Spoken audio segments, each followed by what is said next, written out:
लखनऊ के पास एक छोटा सा कस्बा था जहाँ मोहन लाल का परिवार रहता था। उनका बड़ा सा घर था जो 3 पीढ़ियों का आशियाना था। मोहन लाल जी की पत्नी राधा देवी परिवार की मुखिया थी। राधा देवी का स्वभाव पारंपरिक था, पर वह एक आधुनिक सोच रखने वाली महिला थी। उनके लिए परिवार में अनुशासन और समानता महत्वपूर्ण थी। राधा देवी की एक बेटी साक्षी और एक बहू विभा थी। साक्षी की शादी अभी तक नहीं हुई थी और वह शहर में पढ़ाई कर रही थी, जबकि विभा घर की बहू बनकर 4 साल से ससुराल में रह रही थी। साक्षी जब भी घर आती, घर में एक खास हलचल सी मच जाती। राधा देवी का पूरा ध्यान अपनी बेटी पर केंद्रित हो जाता, जबकि विभा को घर के काम और जिम्मेदारियों में व्यस्त रहना पड़ता था। राधा देवी का हमेशा से यह कहना था कि मेरे लिए बेटी और बहू में कोई भी फ़र्क नहीं है। वह कहती थी कि जो अधिकार साक्षी को है, वही अधिकार विभा को भी दिए गए हैं। परंतु व्यवहारिक तौर पर यह हर किसी के लिए स्पष्ट था कि राधा देवी का झुकाव अपनी बेटी की ओर ज़्यादा था। विभा एक शांत, संयमी महिला थी। वह घर के हर सदस्य का सम्मान करती और अपने कर्तव्यों का पालन करती। उसका अपने पति आकाश के साथ संबंध मधुर था, लेकिन राधा देवी का आचरण उसे कहीं न कहीं कचोटता रहता था। जब साक्षी शहर से वापस घर आती, राधा देवी उसका विशेष स्वागत करती। वह उसके लिए स्वादिष्ट भोजन बनाती, उसके साथ लंबी लंबी बातें करती और उसे सभी कामों से मुक्त रखती थी। दूसरी ओर विभा से उम्मीद रहती कि वह घर के सारे काम संभाले, चाहे कितनी भी थकान हो। राधा देवी कभी नहीं पूछती कि विभा को आराम की ज़रूरत है या नहीं। विभा ने एक बार साहस करके राधा देवी से कहा, माँ जी, जब आप कहती हैं कि बहू और बेटी एक समान है, तो फिर मुझे साक्षी दीदी जैसा आदर क्यों नहीं मिलता। राधा देवी ने उसकी बात हंसकर टाल दी। अरे विभा, तुम तो मेरी बेटी जैसी हो, ये सब तुम्हारी जिम्मेदारियां हैं। साक्षी तो अभी छोटी है, उसे काम करने की आदत नहीं है। विभा ने इसे अपने मन में दबा लिया, पर उसकी पीड़ा और बढ़ गई। उसे लगने लगा कि चाहे वह कितना भी प्रयास कर ले, उसे साक्षी के समान स्थान नहीं मिल सकता। समय बीतता गया और घर का माहौल जिसका तस बना रहा। एक दिन परिवार में एक बड़ा आयोजन हुआ। साक्षी की शादी की बात पक्की हो गई थी। घर में खुशी का माहौल था और सभी तैयारियों में जुट गए थे। राधा देवी ने शादी की सभी तैयारियों की जिम्मेदारी विभा को सौंप दी। विभा ने भी इसे खुशी खुशी स्वीकार किया। वह चाहती थी कि साक्षी की शादी सबसे यादगार हो।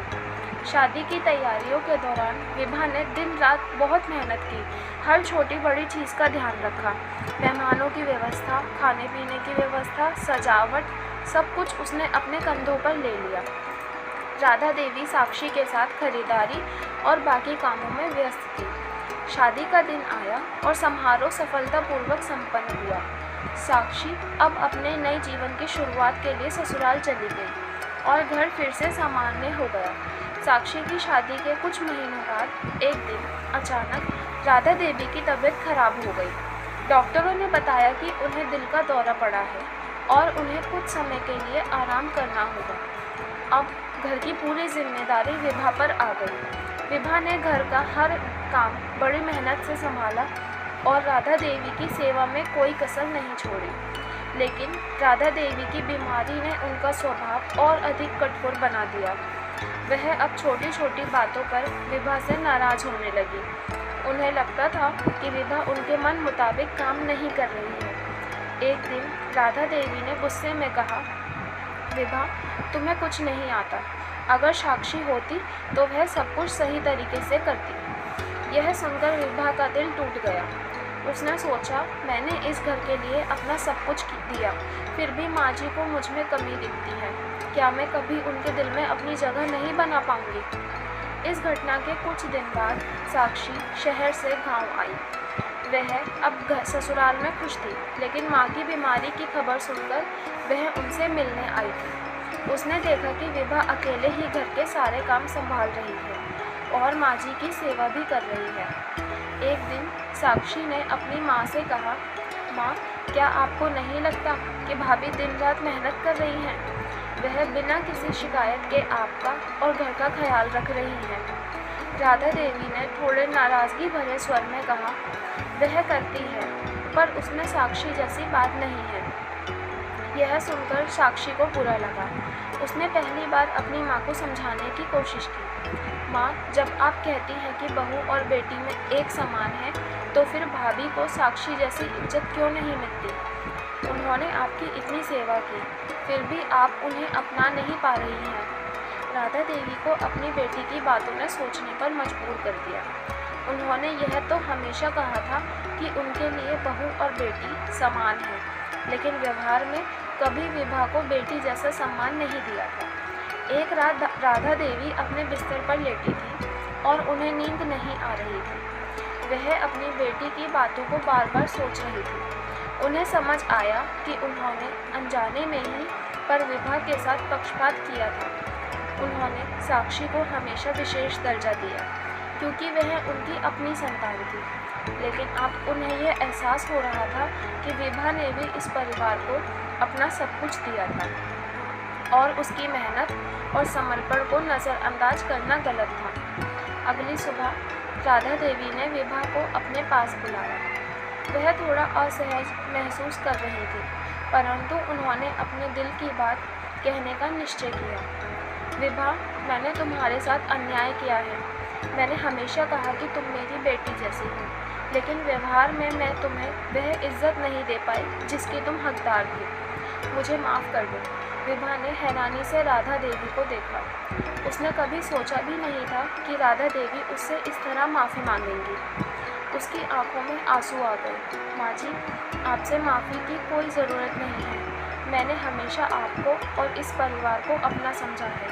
बस मुझे आपसे थोड़ा सा प्यार और सम्मान चाहिए था, जो अब मुझे मिल रहा है। राधा देवी का दिल अब हल्का हो गया था। उन्होंने विभा को बेटी की तरह स्वीकार करने का निश्चय किया। अब वह उसकी मेहनत और कर्तव्यों को खुले दिल से सराहने लगी। साक्षी भी अपनी भाभी के साथ एक नई समझ और गहरे संबंध का अनुभव कर रही थी। अब जब भी साक्षी घर आती, वह और विभा मिलकर घर के काम करते। राधा देवी ने अब विभा को भी वह आदर देना शुरू कर दिया था जो वह साक्षी को देती थी। धीरे घर में खुशहाली लौट आई। राधा देवी अब साक्षी और विभा में कोई फर्क नहीं करती थी। उन्होंने यह समझ लिया था कि असली समानता दिल से होती है, न कि शब्दों में। समय बीतता गया और परिवार का रिश्ता और मजबूत होता गया। साक्षी ने अब अपनी भाभी को एक दोस्त और मार्गदर्शक के रूप में स्वीकार कर लिया था। वहीं विभा ने भी इस परिवार में अपना एक सशक्त स्थान बना लिया था। राधा देवी अब अपने जीवन के अंतिम चरण में थी, लेकिन उनके दिल में अब किसी प्रकार की शिकायत या पक्षपात की भावना नहीं थी। वह यह जान चुकी थी कि सच्ची समानता तब ही आती है जब हम अपने दिल से भी सभी को बराबर मानते हैं।